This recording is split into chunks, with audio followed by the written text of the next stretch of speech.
Okay, so that's the purposeful interactions is. I don't know if that's the best word for it, but that's the best I could come up with on the spot. Now, here is the action plan. This is where you get to D. Um, Action plan, and I kind of separated this. I'm not saying they don't always have to follow the same pattern. You can develop an action plan pretty quickly, because the last one, purposeful interaction. What I mean action plan is, you're just in the process of developing one. Like you don't actually have your action plan yet.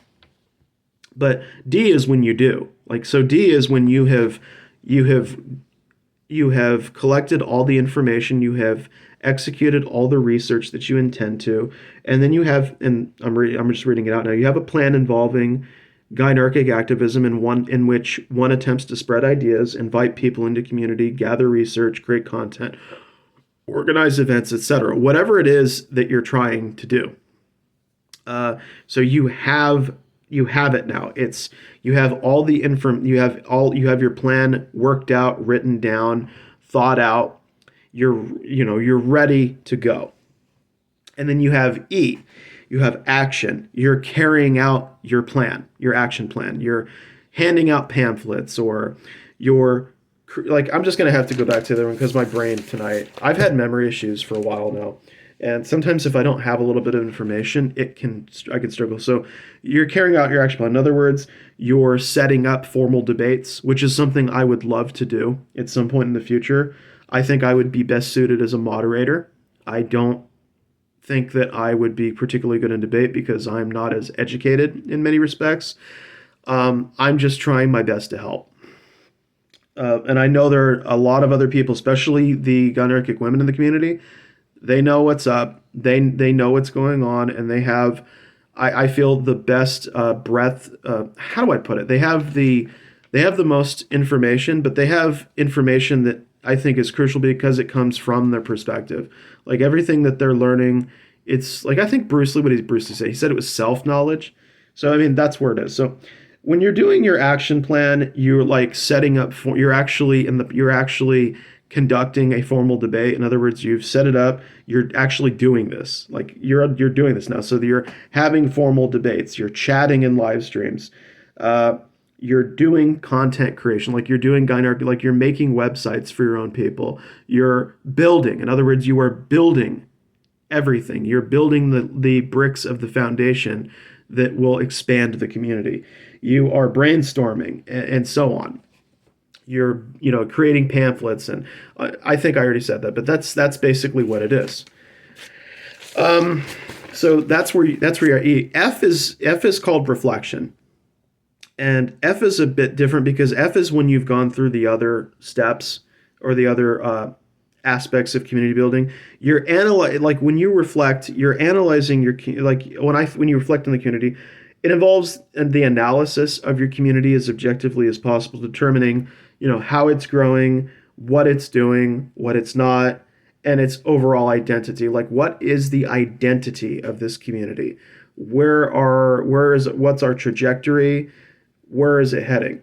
I think that I have essentially covered all of what I could think of. Are there any other critical aspects of community building that I have left out or that I haven't thought of? If so, what are they? And what critical aspects of community building do you think we can use to aid the Gynarchy community? Anyways, thank you so much, everyone. As always, I appreciate it. It's a privilege, an honor, and a blessing to make these videos for the people in the community. I look forward to interacting more and more as time comes. After I'm back from whatever it is I'm doing, going out, I do intend to type all of this out and try to make it a little bit more organized and possibly a little bit less hectic because I don't have everything. Sometimes I'll make like bulletin points and then I will try to expand on the bulletin point. I won't write out everything word for word. And that's because I am more comfortable speaking off the cuff, which of course causes its problems. But I also I don't lean heavily on working out every single detail of what it is I'm writing. And part of the problem with that is because it's actually stressful, and it gets me into a mode where I worry that, oh no, did I miss this? Did I miss that? Sometimes I've just come to the point where I'm just trying to do the best I can, but also understanding that my best is probably never going to be good enough on subjects like this.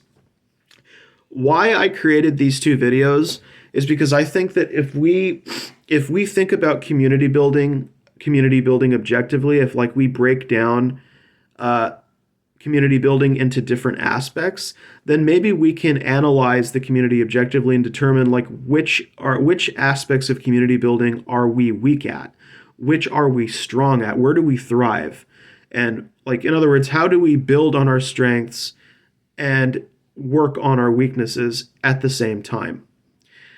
I think that in order to do that, you have to have an objective framework with which to view the community, and also with which to perceive what is community building and what isn't. Like what is expanding the influence and the reception, and what is curtailing it.